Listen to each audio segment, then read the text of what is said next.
Hey everyone, what's going on? We are going to go live with Anthony Scaramucci. We're gonna chat. How do I add him into the scene again? I forget how to do. Here we go. There's how you do it. There we go. I'm still learning how to do this. Hey Anthony, you All just got right. off a Well, plane. You just that's got good. off a plane, and you Landed and you from were so Washington. nice to come right off that plane and come talk to me here Yeah. at the Notes from the By the Circus. way, I spent a lot, unlike you, Mike Brock, I spent a lot of time on my hair, and I'm letting my hair grow. Mike Brock. Yeah, so I reached out to you because I've been, because I'm weird. I pay attention to the commentariat very carefully, and I've been, I watch what I perceive to be, sort of a lot of important nodes of conversation out there. And you had a conversation with philosopher friend of mine, Vlad Vexler, who I've known like for a few years and have had some private conversation with, and I've referenced his work actually in my writing. And you also went on the Fifth Column podcast, some of those guys that I know as well. And I've been, I've been somebody who quite early has thought of Donald Trump and the movement around him as a fascist movement, and I have, predictably, like within my friends and in my like social network, been seen as somebody who's kind of giving way to hysterics for using this word fascism. I've tried to give in my defense like what I think fascism is, and I'm going to summarize it now actually, which is I think there's an attempt to characterize it like in people's heads, and they associate it with this like moment in the early 20th century. Like I think Stalin was a fascist. I think Joseph Stalin was a fascist. I think Xi Jinping is a fascist. I think that this idea of left and right, this sort of the aesthetics around it, like socialism versus capitalism and stuff, is very minor to the project of like what I think fascism is, which is this idea that there should be a natural hierarchy, that there's some sort of pre-political natural hierarchy that our politics should mirror, that there are strong that should dominate the weak, that there are, intelligent that should dominate the stupid. Like there's these hierarchies. And I think fascism is a very cynical belief in that. And I believe that the American project is the rejection of that idea. It says, no, we will have self-government, right? We will have, we will not move towards the corrupt form of democracy that Aristotle identified, that we will move more towards the politia, the limited democracy, the liberal democracy that our Constitution puts in power, because we believe that all humans have a right to participate in their government. And that is the American idea. It was the most radical attempt at moving towards that sort of philosophical ideal of what human civilization can be. And I believe fascism, properly understood, is simply a rejection of that. But like those who would put their boot on our necks and send people like you and me to re-education camps. I mean, they're fascist. I don't care if what economic sort of arrangement they believe in. I think that's fascism, and that's how I use the word, and I think it's true. And anyways, I'll stop talking and let you react. Well, I guess a couple of things. I'm going to channel my British friends for a second. Okay. So they believe that there are two fascists, Benito Mm-hmm. Mussolini and Adolf Hitler, and everyone else is not a fascist. They can be called authoritarians, but they can't be called fascists. And so, Mm-hmm.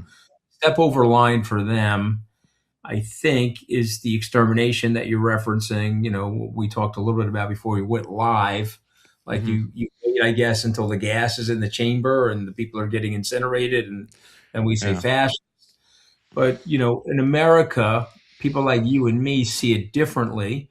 I mean, I'm in agreement with you. I'm just telling you, like when I do my podcast with somebody like Katty Kay, a British woman, she pushes back very hard on me. Dominic Mm-hmm. Sandbrook, a renowned historian, has one of the best podcasts in the world called The Rest is History. He pushes Mm-hmm. back very hard on me. But what I was trying to convey last week to Michael Moynihan and his team, Camille and others on the fifth column, is that you have the base organic ingredients on the table that create fascism. And Mhm. so if Donald Trump had his way, we still have, ironically, processes left in the country that are Yeah. protecting us and protecting your and my rights to speak out against him and this deranged government. But if he had his way, you would be silenced immediately, Mike Yeah, Brock. I absolutely, would absolutely. I would have been in the gulag, okay, or even hanging somewhere, Mhm. example to other people, because he's a bad guy. He's a very twisted, he's a very bad guy. And I've read the book, The Nazi Mind, last year. It was written by Lawrence Rees, and he put 12 chapters in the book. And if you go through the chapters, whether it's using us versus them, conspiracy theories, conniving with the elite, which he clearly does with these Mag 7 tech bros, escalating racism, killing at a distance, this endless warfare that we're projecting, all of these different things, including valuing our enemies, praising Vladimir Putin and Viktor Orban and denying aid to Ukraine in the fight for their freedom and sovereignty, despite the fact that 32 years ago we signed a security agreement with them that we would help them in an event something like this happened. So, to me, all of that is fascist. Okay, Mhm. he's an authoritarian leader. The Brits will go that far. When I say he's authoritarian and fascist, they stop there. But trust me, he is. And by the way, we talked a little about Steve Bannon, me and Mike Moynihan. Bannon would be right in there with him. The good news about Bannon, he is sloppy Steve Bannon. He looks Mhm. terrible. He can't get the gravitational coalition that Trump was managed to put together. And listen, Mike, good news for everybody. That Trump coalition is splintering. There's a civil war going on of words between Tucker Carlson and Megyn Kelly and Marjorie Taylor Greene. They're all Absolutely, splitting. yeah. They're breaking from him in different ways. The Daily Wire guy, I guess, is still with him, but his business has imploded because of some of the disingenuousness that he's spouting. So you're in this situation now where people have had enough. Lincoln, I'll end it with this one note before you ask me another question. But Lincoln had a great line about America when he was debating Douglas, the very famous Lincoln Douglas debates, talking about whether or not the American people are smart. And Mhm. Lincoln said, and I'm paraphrasing, he said, "Oh, the American people have a really good nose. They can smell a rotting cadaver in their basement." And his point was, yeah, we may not be smart, but we're smart. You know what I Mhm. mean?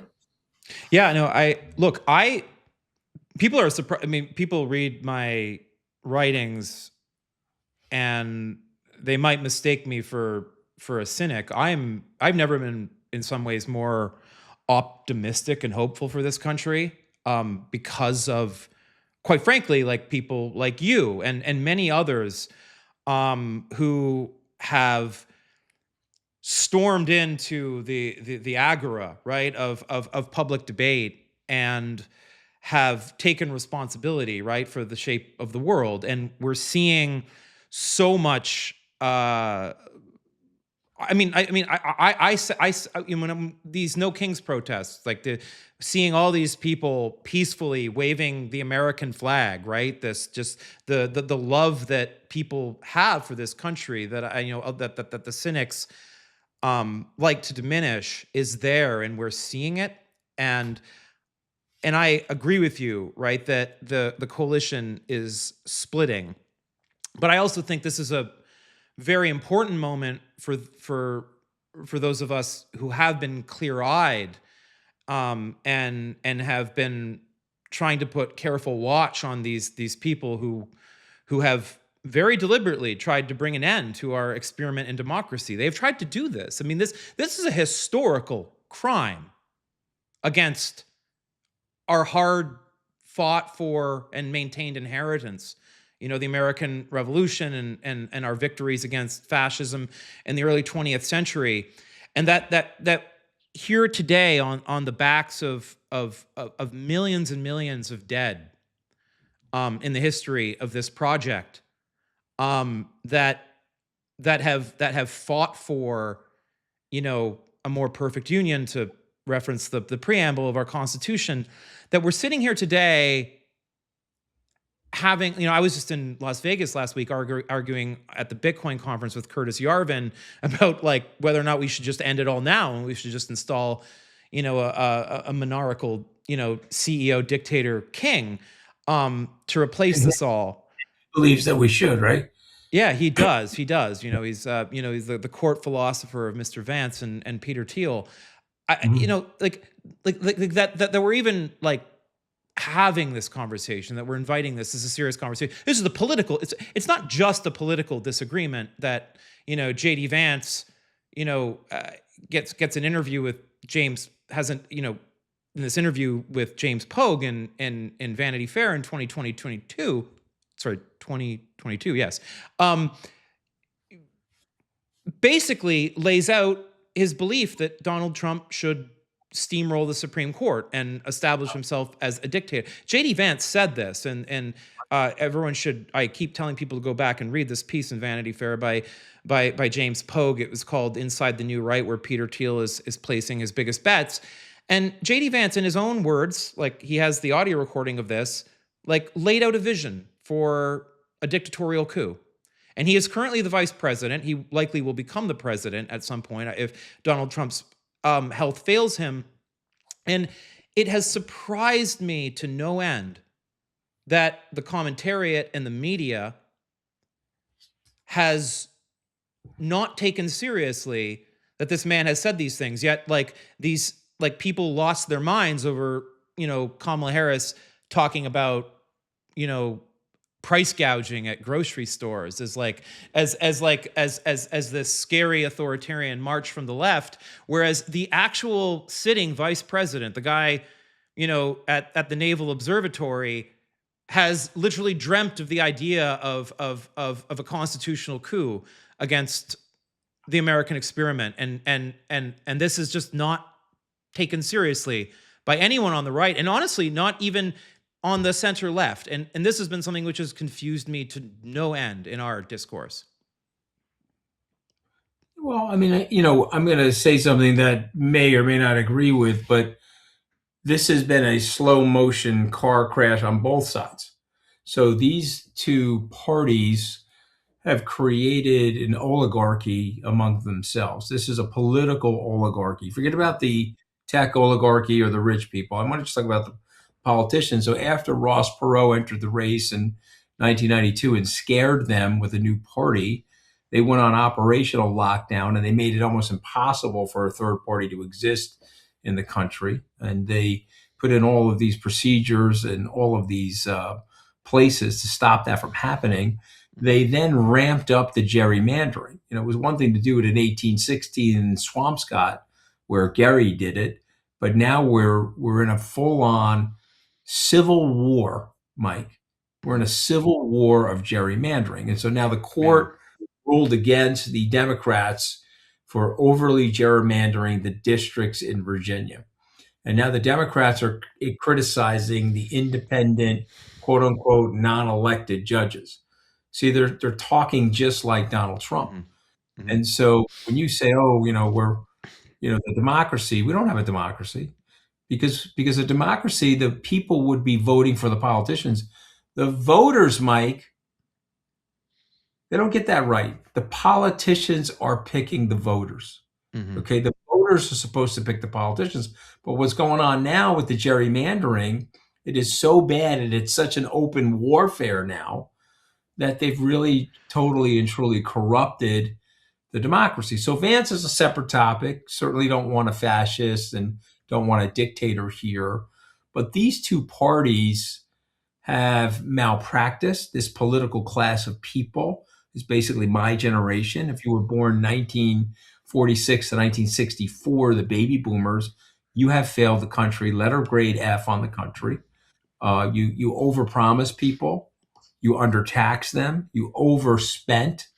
You're spending 6 to 7% of the GDP that you're not taxing anybody on. So we'll pay that through the most pernicious form of taxation, the most regressive form of taxation, which is inflation. So this is a catastrophe. And Trump represents it, and Vance is part of it, but it's not like they're holier than thou on the other side. They've gone Mhm. crazy. Zoran Mondami is knocking on the camera and he's saying, "Hey, Ken Griffin, we're coming for you." Mhm. Where we have people getting assassinated in the street in New York. This is an inexperienced amateur hour mayor to do something like that. And, I can give you the tax base loss by Citadel leaving, Mhm. the tax base loss and the charitable giving of the depletion in Illinois and the city of Chicago for the recklessness of the left, forcing him to move to Miami. And so now he Mhm. was putting office here, or at least doubling the size of his office. He's now going to cut that back because he's being threatened by the New York City mayor. So, that's a form of fascism, actually. You You're think I going to mean, you think like taxation is like a form of fascism? no, going to the guys, going a governmental official going to Mhm. the address of the human being that lives in an apartment and threatening the human being and inflicting now a greater need for security forces around the human being. I got no problem with taxation, by the way. I'm a New Yorker. I pay my New York taxes. I have no properties outside the state of New York. I have no problem paying Can all the taxes. I'm not so talking about, but I'm I'm talking about a sympathetic. governmental I'm official threatening a business leader. I'm sympathetic to this argument in at some level that you're making, but like I recognize like I've done quite well for myself like in tech, and I've been in that world, right? And you and I met like a few years ago, and we talked quite a bit during the Kamala Harris like presidential campaign. Yeah. And I have like come to kind of like become sort of like ashamed, right? Of my like affiliation with like the elite class in America because of its absolute inability to see the ways in which Ambition, my brother. They don't give a shit about the other people. They're nakedly ambitious. yeah, My yacht is not big enough. I got to get a bigger yeah, one. yeah. And I got And to pay a lot so when I see Zoran Mamdani and it's like I don't more. like what I say to people is like, I think the grocery store thing is stupid. Like that's what I'll say. Like, cause I think it doesn't make sense to to do that. I think if you're gonna spend public resources, like I don't think grocery stores is the way you do it. And I've said that publicly. But then I'm kind of like, I struggle to sort of just like as somebody like in my position to sort of speak back to the populist outrage about not just the wealth disparity, but like the structural unfairness of the system that like you see the Zoran Mamdanis of the world and the Graham Plattners of the world wanting to take a sledgehammer to, and it's like I mean and I hear the people like quoting all the economic theory and all the things that have worked and failed in the past, and we can talk about these things, and I think we should have good policy. I think we should we should I mean I think we should try to have good public policy. I think we should have public hearings and bring in experts and economists and do all the things like to figure out how to build good public policy. And obviously the Ezra Klein um and and Mr. Thompson, put out the book Abundance, and there's some like attempts to sort of like think through like a policy program to accomplish this, focused on increasing like state capacity and getting around this idea of the state regulating itself into irrelevance is something which is a really compelling story that's sort of being told on the center left and being met skeptically from the far left. Um, but I think like starting as an American who is hearing the primal scream from like the lower 80% of this society, like say like we see you have so much, like we see you posting Instagram reels of like you landing in Paris and Dubai and you this like mobile elite, and you're like talking down to us about, you know, how hard it will be to like value our assets like every year to pay a wealth tax and all this other stuff, and how, Well, how you're about gonna have to do this mark to market thing. And no, I'm not, and I'm what not about saying that these, what about if I'm going to fly on my jet, yeah, Instagram myself, but I don't want you to have the Hummer, because yeah, this yeah, we're yeah, yeah. hypocrisy And going. so what I hear from people in my life that are more close to the struggling side of the equation, like when I explain, I can explain to them, it's like, well, it's like unrealized gains aren't really real, there's no liquidity, and their eyes just glaze over and they like say, fuck you, you have a private jet, like figure it, like, and like I've kind of like actually like reached the point where like I'm not like willing to kind of even participate in the argument like against wealth taxes now, like even if I can somehow recognize that like functionally they might like backfire and they might force people to like relocate to Miami, like like whatever it is, it's sort of like shouldn't the real discussion be that like we need to have a society in which like young people who are born into this world have some hope to climb the socioeconomic ladder, and there is no hope now. And so now you're seeing people reach out with blunt instruments to try and like open the door. And it's like, I'm not going to sit here and say like, oh, you're the greatest threat to, you're also fascist too. It's like, no, you're struggling, you're paying $7 a gallon for gas now, there's no way you're ever going to be able to form a home. And it's like you're saying, and we're talking, and we're getting lectures, Milton Friedman lectures about like, like the complexity of like marking unrealized gains to market and a tax year and people doing liquidity. It's like fuck you, you can afford the accountants and the lawyers, like pay the tax, right? And I'm like, there to me there's like something reasonable about that stance. Oh, well, And like, well, I see it differently. I think you and I are in the same church, but I'm probably in a different pew. I look at the historical struggle between labor and capital, and typically when we split the economic rent equally, the country's very happy. For mhm, some reason, the capital now has been empowered by Citizens United, where they're funneling money to the politicians, and they're getting the politicians to do exactly what they want.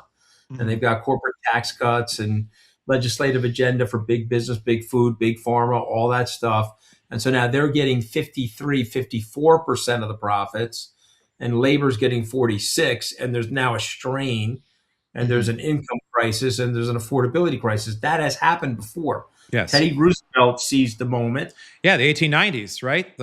Yeah, yeah. Like this The whole is. robber baron era, when Roosevelt, it was actually McKinley that started it before he was assassinated. And then Roosevelt said, okay, guys, I'm really sorry. John Rockefeller, I'm sorry. You can't have 2.5% of the country's GDP. So I've got to break you up. I got to enforce these monopoly laws, and I got to get you down below that.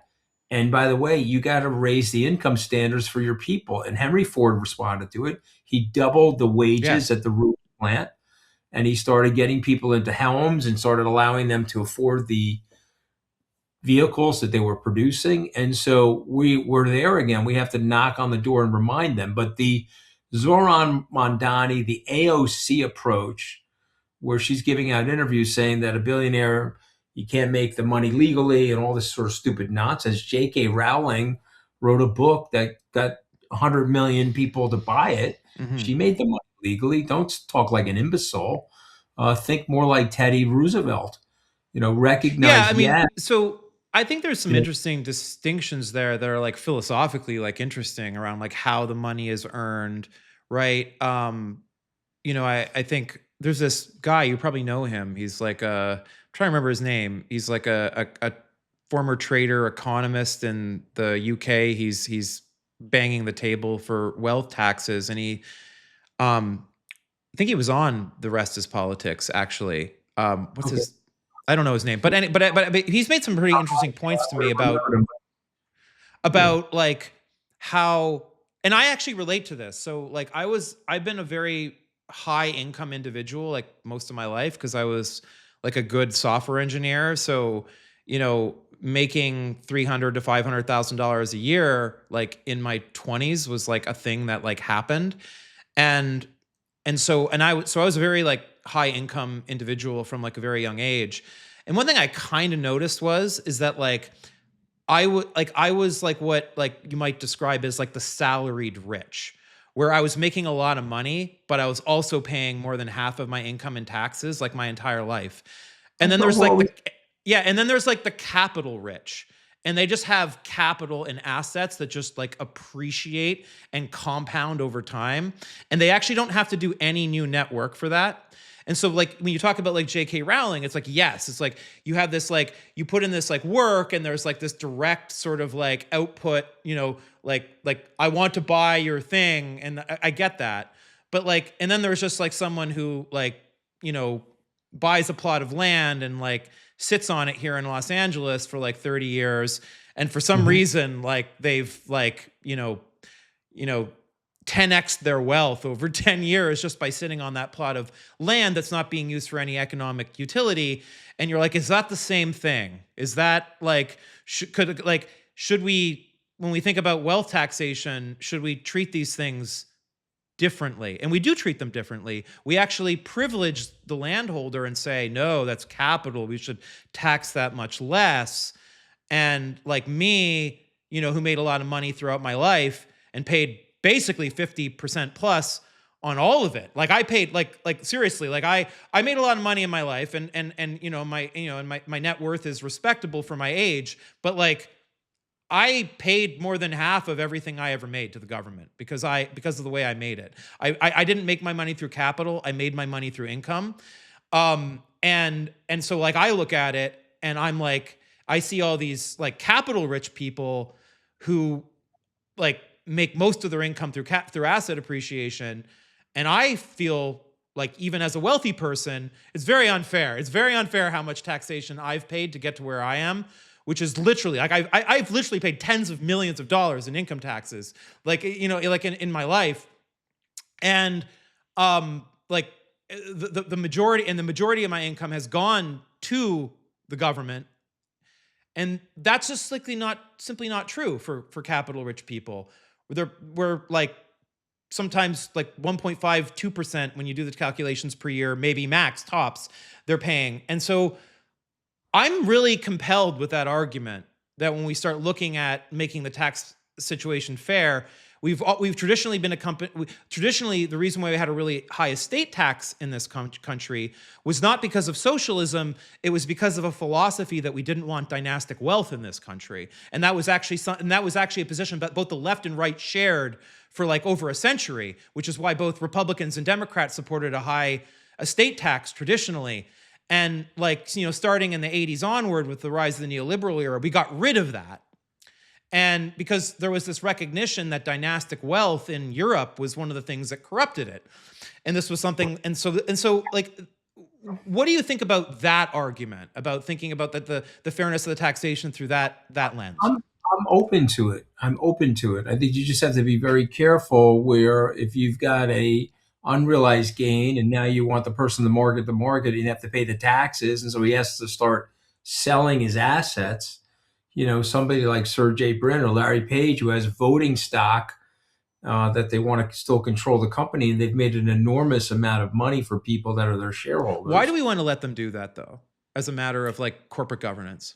Like Uh, why do we why do Let me like tell you why. Because take a look at the stock market Mhm, performance of Google from August of 2004 to today. It has mhm. been a stupendous managerial result by these men. And so you want to incentivize them on behalf of their shareholders, which also include pension funds and retirees, to have their management guide the business. If you want them to be blown out of the business, okay, that's different. I wouldn't want to be blown out of my business. If I Yeah. built the company from scratch, took it public, I'm generating tremendous sums of money for the shareholders. So now you're saying to me, well, I'm going to tax you in a way that's going to force you to have to sell your voting shares, so you now Yeah. lose control of your company. But They're isn't getting they but have it to move to Texas. They can't yeah, stay in California. They have to move to Texas. I Sure. think there's other ways to tax them. If you imposed a VAT and you gave a tax credit back to people below $150,000 a year, you could get their living standards up, and you could force lots of people that are avoiding taxes into paying taxes, Mhm. because VATs are primarily consumption-based taxes. But listen, you're an awesome guy. I have to go to this black tie Okay. tonight. So I have to blow out of here. Mark, I could talk to you all day. I'll just say this to you. You're on the right track. I love your Substack. I have forwarded it to hundreds of people. I've even put it up on my Twitter page that people should be joining your Substack. And so, what I would say to you is keep up the good work. But the fight is on both sides, my friend. That's all I'm saying. I really Oh, I feel agree. I agree with you there. I agree. we I agree that the system is have corrupt to throughout on refresh left the and right. Constitution. We need a new Federalist paper.